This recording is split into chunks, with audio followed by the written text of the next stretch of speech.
Wa ma lakum alla tunfiqu fi sabilillahi walillahi miratus samawati wal ardh.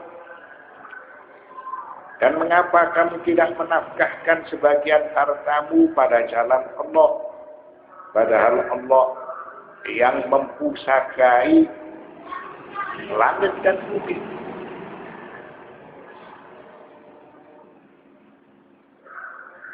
Artinya segala sesuatu yang berada di kepemilikan manusia itu akan ditinggalkan oleh manusia, karena manusia itu hanya memiliki kepemilikan ibadah. Manusia tidak memiliki kepemilikan secara hakiki sampai kepada manusia yang terakhir. Kepemilikan manusia itu akan beralih, akan pindah. Dan apabila semua manusia sudah kembali kepada Tuhannya, maka siapa yang mewarisi? Tidak ada yang mewarisi kecuali hanya Allah Subhanahu wa ta'ala. Allah berfirman, "Inna nahnu narithul arda wa man 'alaiha wa ilaina yurja'un." Artinya semua yang menjadi kepemilikan manusia berupa harta dan peninggalan dunia akan ditinggalkan oleh manusia dan akan diwariskan kepada orang setelahnya. Dan begitulah seterusnya sampai manusia yang terakhir. Apabila manusia yang terakhir dia wafat, dia kembali kepada Allah Subhanahu wa ta'ala, maka tentunya tidak ada yang mewarisi dirinya kecuali Allah. Allah berfirman dalam surat Maryam ayat 40, "Inna nahnu narithul arda wa man 'alaiha wa ilaina yurja'un." Sesungguhnya kami mewarisi bumi. Maksudnya setelah alam semesta ini hancur, maka satu-satunya yang kekal hanyalah Allah Subhanahu wa ta'ala. Allah mewarisi kepada semua yang ada di atas bumi, dan hanya kepada kamilah mereka itu dikembalikan. Jadi ketika itu yang benar-benar sebagai pemilik adalah Allah. Jika semua sudah dibinasakan oleh Allah Subhanahu wa ta'ala, tidak ada satupun yang hidup. Allah berfirman, "Limanil mulkul yaum lillahil wahidil qahhar." Tidak ada satupun yang memberikan jawaban. Maka pertanyaan itu sendiri dijawab oleh zatnya. Limanil mulkul yaum, siapa yang berkuasa pada hari ini? Lillahil wahidil qahhar, yang berkuasa hanyalah zat Allah yang esa, yang tunggal, yang memberlakukan semua urusannya. Wa ma dama al-amru kadzalik, falimadha ash-shuhhu bil mali wal imsaku 'anil badli fi sabilillah. Apabila ketentuan atau urusan itu berlaku demikian, semua akan binasa, semua akan mati, semua akan kembali kepada Allah Subhanahu wa ta'ala. Lalu mengapa seseorang itu bakhil dan kikir? Dia enggan membelanjakan hartanya di jalan Allah, sebagaimana yang telah dijelaskan dalam kitab Nahjul Balaghah.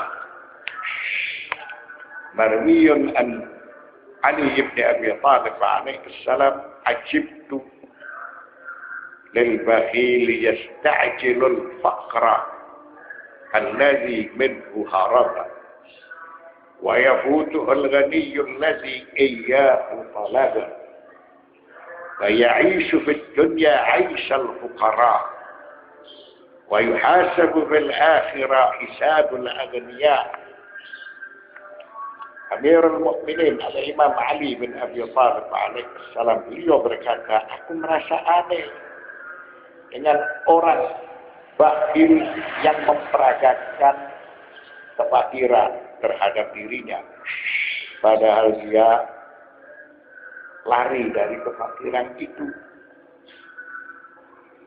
Orang tersebut tidak senang dan enggan dengan kekurangan, dengan kefakiran.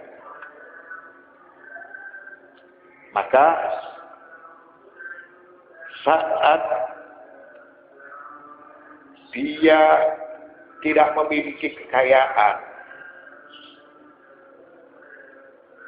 yang dicarinya, atau dia menjauhi kehidupan dari kecukupan dan kenikmatan,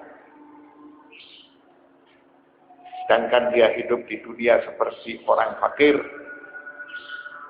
tapi kelak di akhirat dia dihisab seperti orang-orang yang kaya atau berharga. Jadi Imam Ali bin Abi Thalib alaihissalam, beliau menjelaskan, aku merasa heran kenapa seseorang itu bakhil dan dia memperagakan kefakiran, padahal dia tidak senang dengan kefakiran itu. Wa yahutuhul ghani alladhi iyyahu talaba, dan dia sendiri tidak memiliki kehidupan dengan suatu kenikmatan atau kenyamanan, padahal dia selalu ingin mencari kenyamanan dan kenikmatan itu.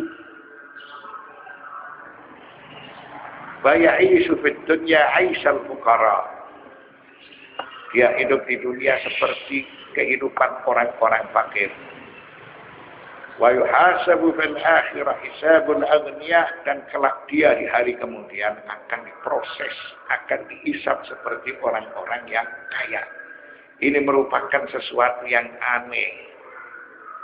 Dia kaya, akan tetapi dia itu memperagakan kefakiran karena bakhil,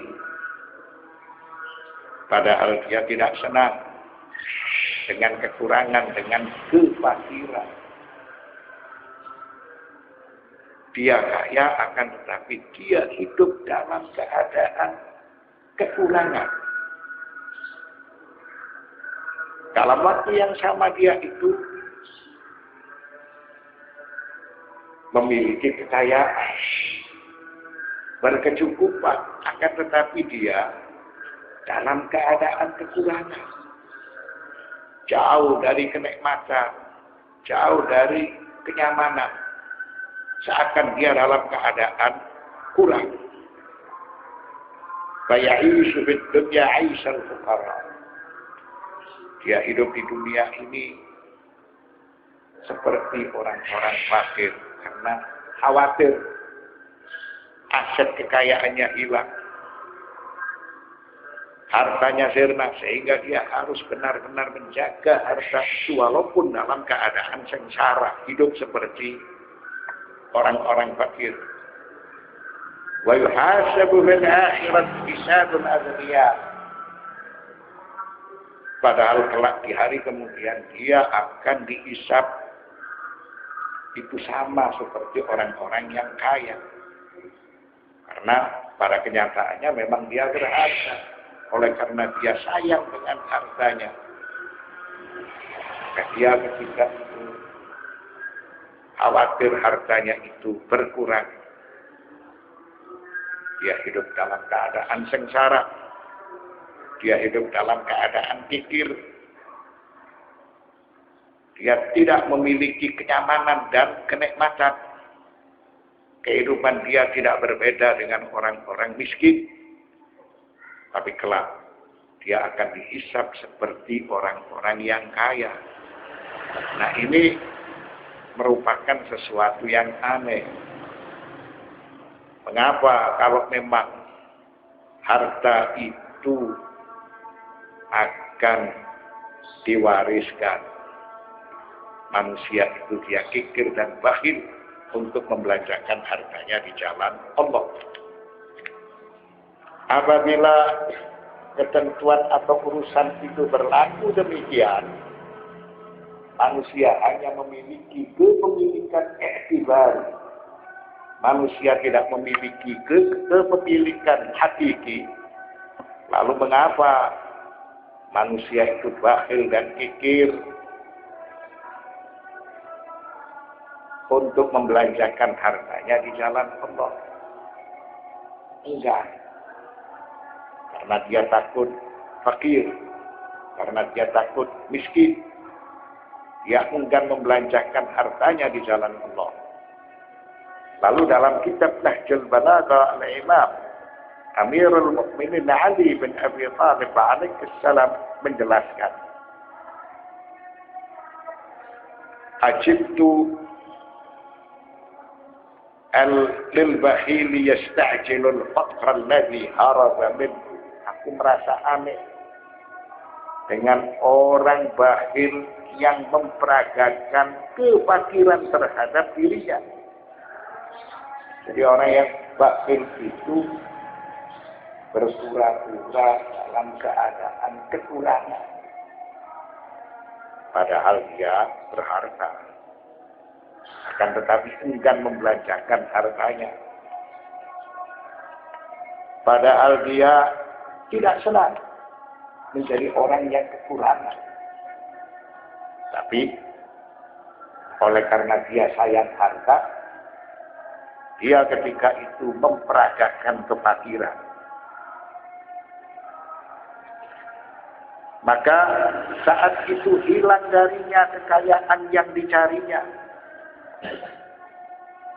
Dia hidup dalam keadaan sengsara, dia hidup dalam keadaan kekurangan, padahal dia kaya. Sehingga dia tidak merasakan kenikmatan, kecukupan dari hartanya. Dia hidup di dunia seperti orang-orang fakir, sedangkan kelak di akhirat dia dihisab seperti orang-orang yang kaya. Itu merupakan sesuatu yang aneh.